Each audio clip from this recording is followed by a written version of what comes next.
नमस्कार दोस्तों, आपका अपने चैनल वंदना आराधना भक्ति में स्वागत है। दोस्तों, आज मैं आपको मल मास, अधिक मास या चतुर्मास का चौथा अध्याय सुनाऊंगी। हम लोग इसको मिलकर श्रवण करेंगे। इस मास में मैं आपको बताऊंगी मल मास के वैकुंठ में जाने और भगवान हरि को अपनी व्यथा सुनाने का पूरा वृत्तांत इस चौथे अध्याय में है। तो दोस्तों, आपने अभी तक मेरे चैनल को सब्सक्राइब नहीं किया है तो बेल आइकन को दबाएं और चैनल को जरूर सब्सक्राइब करें। शुरू करते हैं अधिक मास महात्म्य अध्याय 4। अधिक मास महात्म्य चतुर्थ अध्याय मल मास का वैकुंठ में जाना और भगवान श्री हरि को अपनी व्यथा बताना। इसके बाद भगवान श्री नारायण बोले, हे नारद, भगवान श्री हरि ने जो शुभ वचन अधिमास से कहे वह लोगों के कल्याण की इच्छा से हम तुम्हें सुनाते हैं। वैकुंठ लोक में भगवान की अनेक प्रकार की स्तुतियां और बारंबार नमस्कार करने के पश्चात अधिक मास ने भगवान से करबद्ध होकर निवेदन किया, हे नाथ, हे कृपा निधि, हे हरे, मेरे से जो बलवान है उन्होंने यह मलमास है यह कहकर मुझे दीन को अपनी श्रेणी से निकाल दिया। मैं आपकी शरण हूँ। बलिष्ठ लोग मुझे मलमास कहते हैं और मेरा निरादर करते हैं। मुझे स्वामी रहित और मलिन कहकर शुभ कार्यों के निमित्त मेरा त्याग किया हुआ है।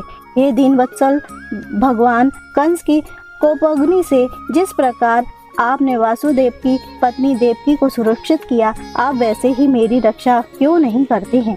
यमुना में कालिया नाग के विष से गौ चराने वाले तथा पशुओं की आपने जैसे रक्षा की, वैसे ही दीन बंधु आप मुझ शरणागत की रक्षा क्यों नहीं करते हैं। पशु और पशुओं को पालने वालों एवं पशुपालकों की स्त्रियों की जैसे पहले वज्र में तक के बंध में लगी हुई अग्नि से आपने रक्षा की, वैसे हे दीन वत्सल, कहिए मुझ शरण आए हुए की क्यों रक्षा नहीं करते हैं। जैसे आपने जरासंध के बंधन से राजाओं को मुक्त किया, ग्रह के मुख से जिस प्रकार गज को मुक्ति दिलाई, इसी प्रकार शरण में आए हुए मुझ दीन की रक्षा क्यों नहीं करते हैं। आपने स्वामी देवता वाले मासों द्वारा शुभ कार्य में वर्जित मुझ स्वामी रहित को देखते ही अपनी दयालुता कहाँ चली गई और आज यह कठोरता कैसे आ गई। इस प्रकार भांति भांति से मलमास भगवान से विनती करता रहा। श्री नारायण बोले, इस प्रकार भगवान को कहकर स्वामी रहित मलमास आंसू बहाता मुख लिए जगतपति के सामने चुपचाप खड़ा रहा। उसको रोते देखते ही भगवान शीघ्र ही दयार्द हो गए और पास में खड़े दीन मुख मलमास से बोले। श्री हरि बोले, हे वत्स, तुम अति शोकाकुल हो। यह महान शोक जिससे तुम व्याकुल हो कौन सा है। तुम अब शोक को त्याग दो, क्योंकि यहाँ आकर महादुखी नीच भी शोक नहीं करता। फिर तुम कैसे यहाँ आकर शोक से मन को दबाए हुए हो। जहाँ आने से ना शोक होता है, ना कभी बुढ़ौती आती है, न मृत्यु का भय रहता है। यहाँ हमेशा नित आनंद रहा करता है। इस प्रकार के वैकुंठ में आकर तुम कैसे दुखित हो। तुमको यहाँ पर दुखी देखकर वैकुंठवासी बड़े विस्मय को प्राप्त हो रहे हैं। वत्स, तुम कहो, इस समय तुम मरने की क्यों इच्छा करते हो।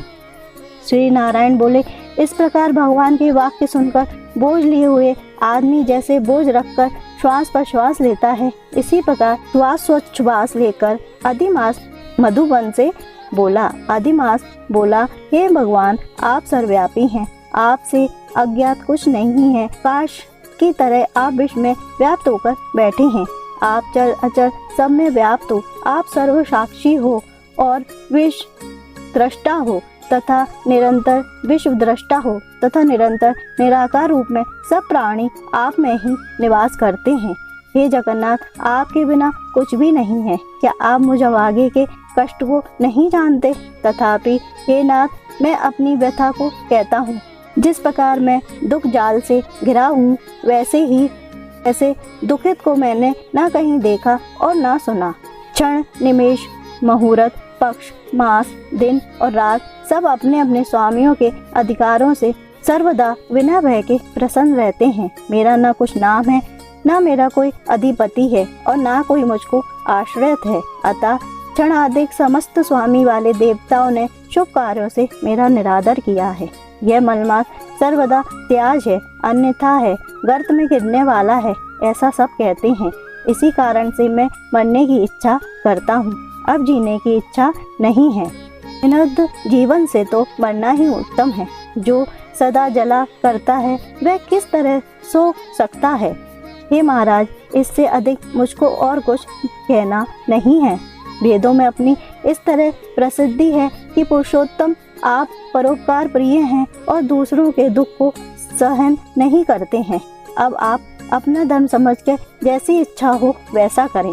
आप प्रभु और महान हैं। आपके सामने मुझ जैसे पामर को घड़ी घड़ी कुछ कहते रहना उचित नहीं है। मैं मरूंगा, मैं मरूंगा, मैं अब न जीऊंगा, ऐसा पुनः पुनः कहकर वह अधिमास है। हे ब्रह्मा के पुत्र चुप हो गए और एकाएक श्री विष्णु के निकट गिर गए। तब इस प्रकार गिरते हुए मलमास को देख भगवान की सभा के लोग बड़े विस्मय को प्राप्त हुए। श्री नारायण बोले, इस प्रकार कहकर चुप हुए अधिमास के प्रति बहुत कृपा भार से अवसन्न हुए श्री कृष्ण मेघ के समान गंभीर वाणी से चंद्रमा की किरणों की तरह उसे शांत करते हुए बोले। सूत जी बोले, हे विप्रो, देवरूप ऋषि के आश्रित नारायण का पापों के समूह रूप समुद्र को शोषण करने वाला बड़ वानल अग्नि के समान वचन सुनकर प्रसन्न हुए नारद मुनि पुनः आदि पुरुष के वचनों को सुनने की इच्छा से बोले। तीसरीय बृहन् नारदीय पुराणे पुरुषोत्तम मासे अधिक मासे वैकुंठ पदार्पण नाम चतुर्मासे अध्याय समाप्त होता है। दोस्तों, तो ये था अधिक मास का चौथा अध्याय जो मैंने आपको अभी सुनाया। आपको मेरे द्वारा सुनाया गया ये चौथा अध्याय अच्छा लगा तो आप मेरे चैनल को जरूर सब्सक्राइब करें और बेल आइकन को दबाएं। धन्यवाद। अब मैं आपसे अगले 5वें अध्याय में मिलूंगी। कमेंट बॉक्स में जरूर लिखें। जय श्री कृष्णा। ओम नमो भगवते वासुदेवाय।